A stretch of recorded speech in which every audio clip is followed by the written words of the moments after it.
Good morning, viewers. You're watching the news with me, Sartina, Kompas TV. I will present to you the hot news for today about vaccine of COVID-19. And COVID-19 pandemic for World Health Organization or WHO responds immediately to find a vaccine of COVID-19.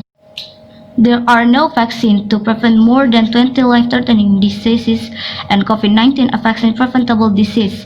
WHO is working in collaboration with the scientists, business, and global health organization through the ACT accelerator to speed up the pandemic response. When a safe and effective vaccine is found, COVAX will facilitate the equitable access and distribution of this vaccine to protect people in all countries.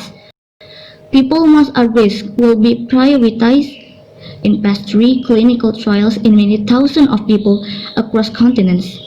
Some of the human factors that determine whether any of the COVID-19 vaccine candidates being developed around the world actually work. To know how the vaccine works in our body, let's see the following briefly reporting.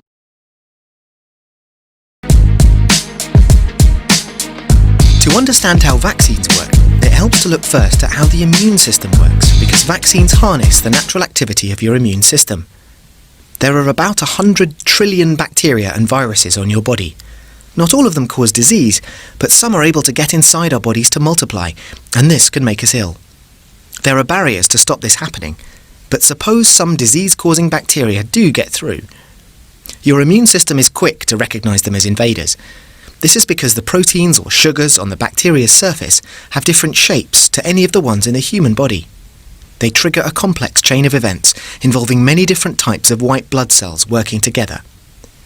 One type of white blood cell is able to make antibodies to fight the invaders. Antibodies can stick to the proteins or sugars on the bacteria's surface, and this kills the bacteria or disables them. However, not all antibodies will work against these bacteria. They have to be exactly the right shape, a bit like a key fitting a lock. Our bodies have a library of billions of white blood cells, each of which can make just one shape of antibody. Only a few of these antibodies will match the invading bacteria. Producing antibodies of the right shape can take several days. By this time, there could be billions of disease-causing bacteria in your body. Once the right cells are activated, they quickly divide and turn into a production line, making masses of antibodies that stick to the bacteria. Eventually, your body gets rid of all the bacteria and you recover. Antibodies remain in the blood, and some white blood cells may also become memory cells. If those specific bacteria invade the body again, the immune system will respond so quickly that you won't get ill. Vaccines work in the same way. They contain weakened or dead bacteria or viruses, or even just a few proteins or sugars from the surface. This is enough to convince the immune system that a real invader has got in. The same process takes place as when real bacteria or viruses invade our bodies, except you don't get it afterwards. If your body ever meets the real thing, your immune system will remember it and get rid of it before you even know it's there. Stay home if you can, to protect the most vulnerable. And don't forget to wash your hands for at least 20 seconds and as often as possible. Well, viewers, the next news about COVID-19 pandemic in Indonesia. Indonesia is reporting a new daily high of 4,850 new coronavirus cases.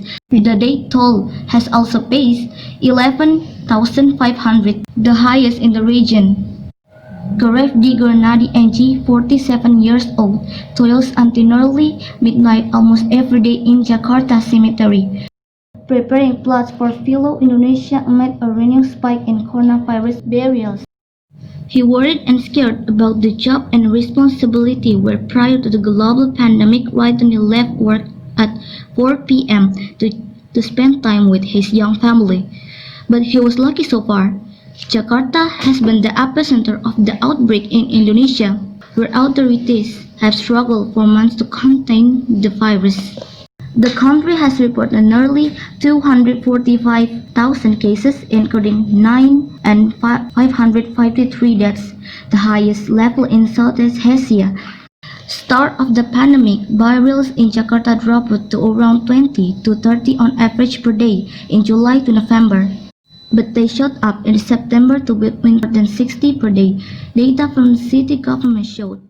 As ambulance carrying victims snake around the entrance of Pondok Ranggon Cemetery, it could be full within 2 months at the current rate of burials, usually bury around 10 people every day.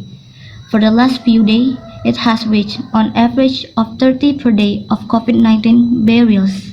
Indonesia has now recorded more than 11,000 COVID-19 deaths. The first ambulance bearing a COVID-19 victim arrives at the cemetery at 8:30 a.m., followed by many more throughout the day. Under COVID-19 protocols, bodies and coffins have to be wrapped in plastic, highest toll in Southeast Asia. That's all of the news for today. We meet again in the same time and channel. Thank you for your attention. Complete the health protocols and see you.